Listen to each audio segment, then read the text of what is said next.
first anniversary of Operation Sindoor, the Pahalgam terrorist attack. We will continue to work to strengthen the global fight. Hague court से आया फैसला, लेकिन भारत ने एक झटके में कर दिया खारिज। सिंधु जल संधि पर अंतर्राष्ट्रीय कोर्ट को भारत ने क्यों बताया अवैध?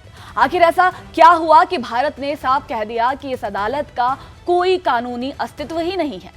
पाकिस्तान पर भी भारत ने लगाए हैं गंभीर आरोप और आतंकवाद का मुद्दा फिर से बना है बड़ा कारण।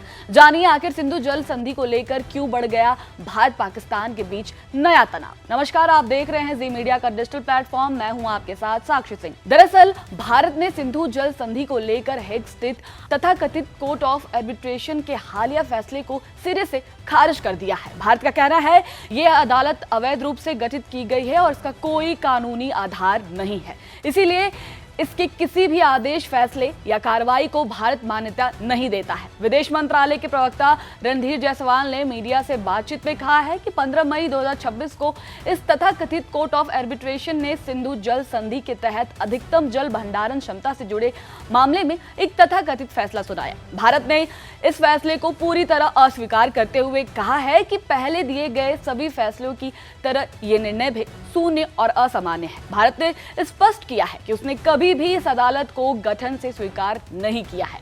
ऐसे में इस निकाय की किसी भी कार्यवाही या आदेश का कोई कानूनी महत्व नहीं है।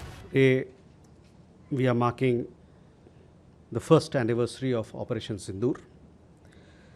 The entire world saw the Pahalgam terrorist attack for what it was. We gave a befitting reply to Pakistan for its sponsorship of cross-border terrorism. The world knows that cross-border terrorism has long been used by Pakistan as an instrument of state policy.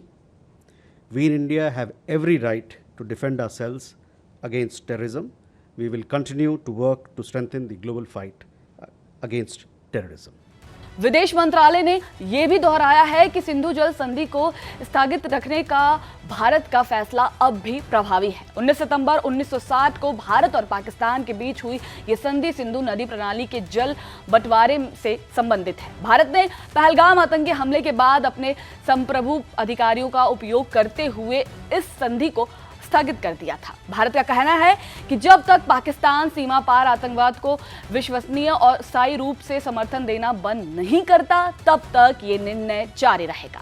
Bharat ने जून 2025 में भी कहा था कि संधि स्थगित रखने की स्थिति में वे इसके तहत किसी भी दायित्व को निभाने के लिए बाध्य नहीं है। साथ ही भारत ने यह भी स्पष्ट किया था कि कोई भी मध्यस्थता निकाय, विशेषकर अवैध रूप से गठित कोर्ट ऑफ आर्बिट्रेशन, भारत के संप्रभु फैसले की वैधता पर सवाल नहीं उठा सकता। इससे पहले जम्मू कश्मीर की किसलंगा हाइड्रो पावर परियोजना और रतले हाइड्रो पावर परियोजना को लेकर भी विवाद सामने आया था। उस समय भी कोर्ट ऑफ आर्बिट्रेशन ने अपने अधिकार क्षेत्र से जोड़ा सप्लीमेंट अवार्ड जारी किया था, जिसे भारत ने खारिज कर दिया था। भारत का कहना है कि इस मध्यस्थता निकाय का गठन ही सिंधु जल संधि का गंभीर उल्लंघन है और इसके तहत हुई सभी कार्यवाहियां अवैध हैं। भारत ने पाकिस्तान पर अंतर्राष्ट्रीय मंचों के दुरुपयोग का आरोप लगाते हुए कहा है कि इस तरह की फर्जी मध्यस्थता प्रक्रिया का सहारा लेना उसकी पुरानी रणनीति का हिस्सा है। भारत के अनुसार पाकिस्तान ऐसे प्रयासों के जरिए आतंकवाद को समर्थन देने की अपनी भूमिका से ध्यान हटाने की कोशिश कर रहा है। कुल मिलाकर सिंधु जल संधि को लेकर भारत के इस कड़े रुख ने साफ कर दिया है कि अब आतंकवाद और अंतर्राष्ट्रीय दबाव के बीच कोई समझौता नहीं होगा। सवाल अब यह है कि पाकिस्तान आगे क्या कदम उठाएगा और क्या यह विवाद दोनों देशों के रिश्तों पर नया तूफान ला सकता है।